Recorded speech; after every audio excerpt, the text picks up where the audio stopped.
COVID-19 has just had such an impact on our industry. You know, I think more than ever now, people are taking to music to, you know, help think positively in this time, and the arts is just such an important, you know, sector. Unfortunately, you know, we're kind of slipping through the gaps of government funding, and obviously livelihoods are being lost, and everyone's a bit in financial difficulty now. You know, especially with the likes of the live sector going down, you know, and that's ranging from like sort of big stadium tours to gigs at independent grassroots venues as well. You know, people are holding off on releasing new albums and stuff like that. So we're really aware of how much of an impact this is having on the industry, and you know, at the heart of it is the songwriters and composers that are behind all the music that we're listening to. So yeah, we launched an emergency relief fund in partnership with the PRS Foundation, the PRS Members Fund, that launched in March and has already helped over 3,000 songwriters and composers. And we've paid out, I think, just over 1.2 million so far, which is, you know, absolutely fantastic. Our members can apply for up to £1,000 or in grants based on like criteria and assessment and individual need as well. The Emergency Relief Fund has raised over 2.1 million to help its members financially, and members can actually apply for money from the fund up until Friday the 15th of May. So if anyone's got any sort of questions or queries, wants to find out a little bit more, then it's worth logging on to the PRS for Music website. There's a whole page dedicated to COVID-19, and all the information you'll need about the Emergency Relief Fund will be in there. And I just sort of wanted to mention that over £38,000 has been generously donated by the general public and the PRS for Music staff, which is absolutely fantastic. We've been doing different fundraising ideas internally, from quizzes. I've done so many quizzes. Like, you haven't sat in a bath of beans or something yet? Tell me you haven't. Oh no, I haven't gone that mad yet. Maybe, I don't know, but yeah, so that's great. We're doing everything we can internally as well to help raise funds for it.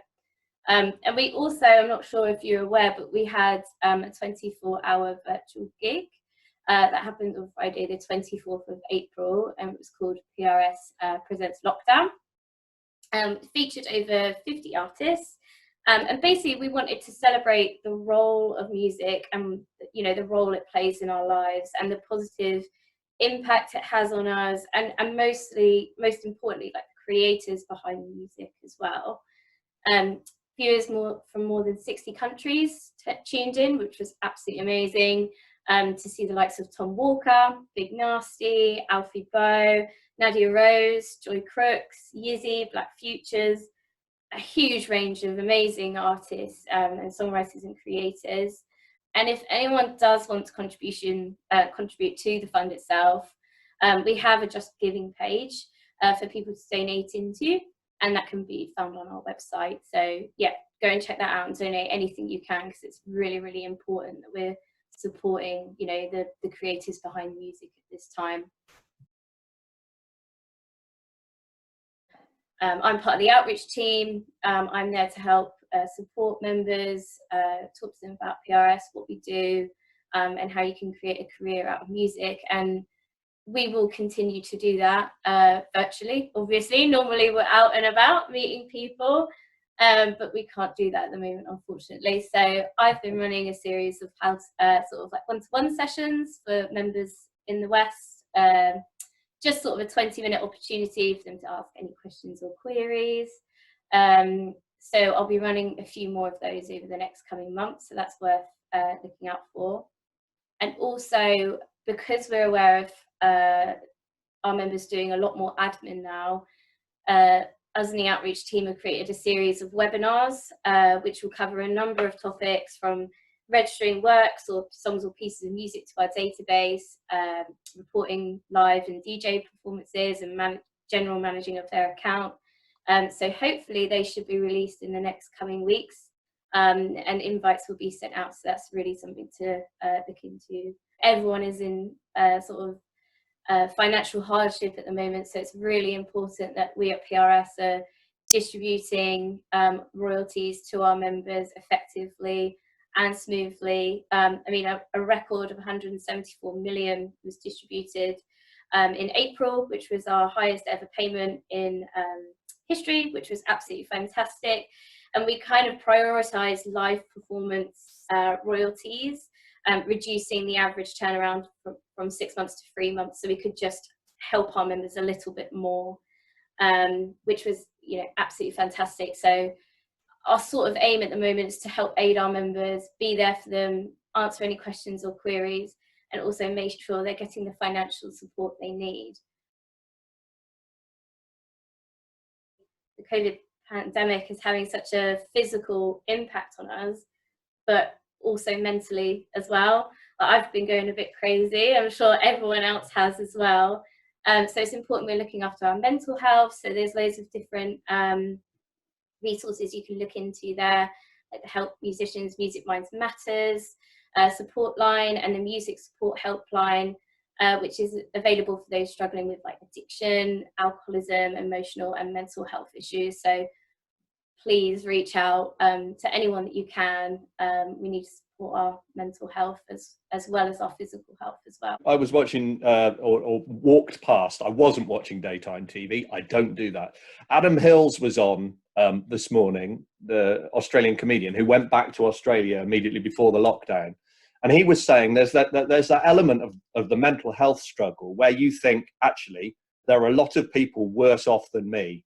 And that if part of that mental health challenge is actually trying to avoid comparing your situation to somebody who might be a lot worse off than you, because that would add to that overload and that driving you bonkers, wouldn't it? Oh my God, yeah. I mean, you know, you cannot compare the way that you're feeling to someone else, because no two people are the same, you know. And I think the more we start to feel guilty for our, you know, the way we think and start comparing ourselves, that's when we're going to go downhill.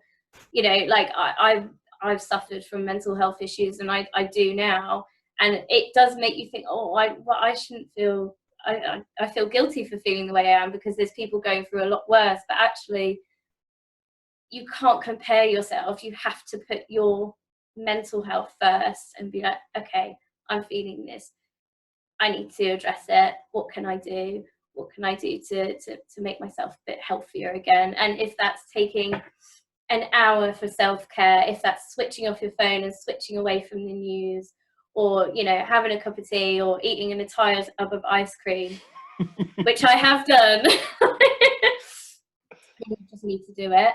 It's so important to look after yourself first, because you can't look after anyone else if you're not looking after yourself. So Claire, you're in touch with probably even more musicians than we're in touch with at the moment. What are your, let's say, top 3 pieces of advice that you've got for musicians during lockdown at the moment? And I'm thinking, you know, I'm thinking about up and coming unsigned musicians trying to generate a bit of income, trying to get on with their music at the moment. I think the first one is literally just what we touched on. Take care of yourself first. You know, make sure that you know you've got a little bit of self-care, taking time to pause. That's really important, because I think the more stressed you are, the less the creative side will come through, and we don't tend to think clearly when we're in that situation. So always, you know, take care of yourself first. Don't get too bogged down on the stuff that you can't do at the moment. So obviously the live sector is not, you know, functioning at the moment, but think of other things you can do, like live streaming. I've seen a few artists doing fundraising quizzes and stuff like that. So getting involved with stuff like that is really, really good. And then also, I you know, I have to mention it, is make sure that you are registered to PRS if you need to be. Making sure that you are submitting your set list, whether that's, you know, from previous, like the year before, or live shows that you've done in the past. Obviously it's not happening now. And registering your works. now is sort of like that perfect admin time. And don't get me wrong, admin's really, really boring. Like, I really hate it, but it's so important that we just get it done. So when everything kind of goes back to normal, people are knowing, like, I've done all my PRS, I've done all my PPL, I can go forward and maximize as much as I can. You know, and don't beat yourself up too much. I know that's 4 pieces of advice, but I'm allowing it. My advice for sort of upcoming musicians and artists is to join PRS at a time that is right for you. You know, it's £100 joining fee to join PRS. That does last you, it's a one-off payment, so there's no annual or recurring fees. But you need to make sure that you're going to be generating that membership fee, £100 back in royalties, you know, in a particular time frame. No one really wants to be out of pocket. So, you know, I guess, like, if you are generating radio plays, if you were playing live shows, or you know that you will be in the future, you know, hopefully this thing won't last forever, that is the perfect time to join. So I know I'm focusing on live, but for those who did live performances in the past, you know, you did about 12 shows in like a small indie venue to generate your £100. We pay out on radio on a per minute basis, which you can find and download a PDF of radio stations on the online account. It'll show you how much we pay out per minute. But yeah, when you feel you're going to generate that £100 back in royalties, that's the perfect time to join. So we've got 2 effective start dates at PRS. You've got the 1st of January and the 1st of July. So you can join at any time in the year, but your membership will either be effective from those 2 dates depending on when you join in the year. So if you join now, we're in May. I've completely lost track of dates. Yeah, we are, yeah. Months and years, but we're in May. So if you join today, 7th of May, we will backdate your membership to the 1st of January. So anything you've done since then, you can claim back for. However, if you cross over into July, you've kind of can't backdate for this side of the year. So that's just something to be aware of as well. But as I always say, if anyone has any questions or queries at all, whether they're a new member, and they don't really understand how to you know, register their works or anything like that, to get in touch.